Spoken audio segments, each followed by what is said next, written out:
Welcome back, everybody. Thank you for watching another video. Today I'm going to give you my final thoughts on the Kimber R7 Mako.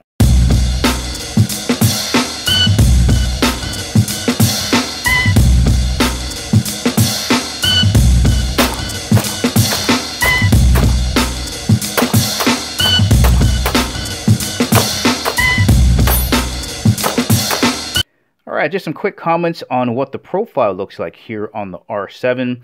The first thing I notice is that the front and the muzzle looks really chunky. The slide plus the frame, look at the chunk on here. And it gets really small on the back as it gets down to just the slide and this cutout back here where the beaver tail is. When you compare it to something like, let's say, the GX4, a little bit more uniform all the way through. A little bit more uniform, and that extra weight on the front might be a reason why it felt a little bit more easy to control that muzzle flip, because maybe it's more weighted on the front. Something else I noticed, the ejection port is only on the side. It doesn't roll over to the top here. Like most pistols, the ejection port goes all the way up to the top there of the chamber. Right? And as I was kind of looking at this, it kind of reminds me, and I know Kimber fans are going to be like, what? Did you just compare that to a high point pistol? I am, because high point pistols are very thick on the front and they have that same type of ejection port. Some of the other things I noticed were the texturing that runs throughout the entire frame. That feels really good. And the other thing I noticed is I was hoping that these front cocking serrations would be just a little bit higher. It just looks a little bit incomplete.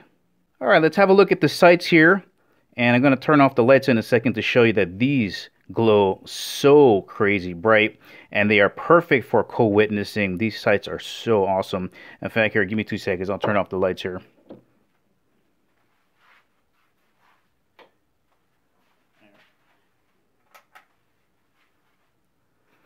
Tritium just glows. I mean, check that out.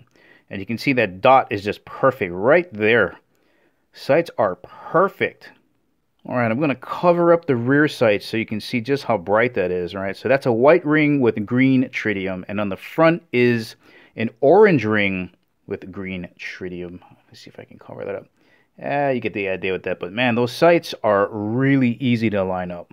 Alright, lights back on. Let's continue on down the slide. This footprint cutout for the red dot is the RMSC.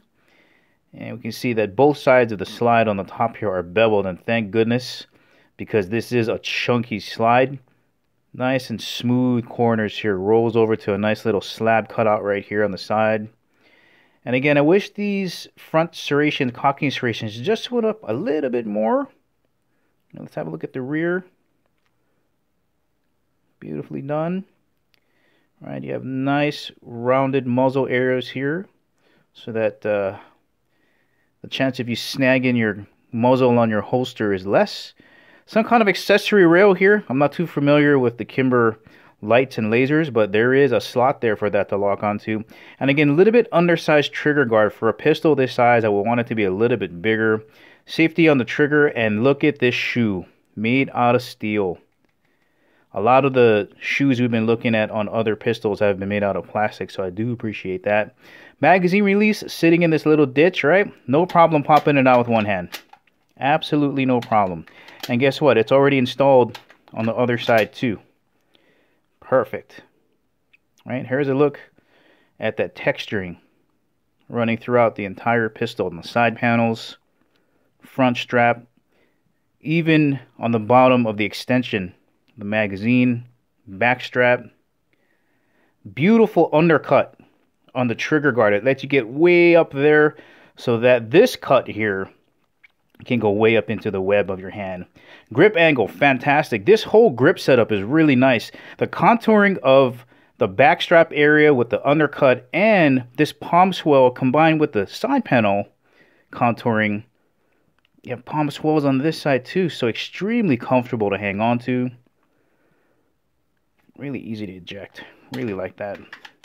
All right, so this is the 13 round magazine. All right, that's the extension, and there is the 11+1. So a lot of capacity there. Yeah, I love the way that feels. Just want to give you a close-up of this little ledge here. They worked in the slide catch release right there. And they just really hit it in there. Nice job. Look at that, it just disappears on you. right? Takedown lever here. And again, grip angle. So comfortable. Now these back straps are not replaceable, so what you see here is what you get, but you're not going to need much more. Very comfortable to grip onto. Do a quick weight check here. So with the red dot on there, coming in at, was that 1 pound 7 ounces? Yeah, it's a little bit heavy. It's about 3 ounces heavier than most micro compact pistols. All right, let's have a look at the trigger action here. I'm going to take down the trigger safety, and here, a little bit spongy. Ooh. All right, let's have a look at this trigger action here. I'm going to take down the safety here, and boom. Okay, there it is, right there. A little bit kind of spongy, but once you hit it, there's your wall. Whoop, a little bit more. And that's a nice, hard, clean, metallic break. Here's the reset. Nice. Okay, back on it.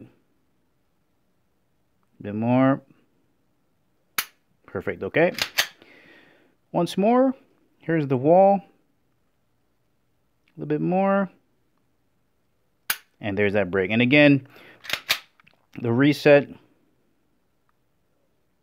Oh, it's a great reset. And back on it. Nice. One more time. Again, I'm going to go at a regular speed. Here is the wall. Nice smooth pull. Okay. Reset. And back on it. Nice. All right. Let's weigh it. All right. First trigger pull. Hooks in. Straight back. Coming in. Whoo. Look at that. 4 pounds. 13.9 ounces. It's not bad at all. Trigger feels real good. Just a tiny bit spongy, but that clean is break. All right. Second pull. 4 pounds. 11.7 ounces. That is a great place for a trigger to be. Last pull. All right. Oh, look at it. Perfect. All under 5 pounds. That's 4 pounds, 10.7 inches. It's a little bit spongy, guys. It's a little bit spongy as shown here.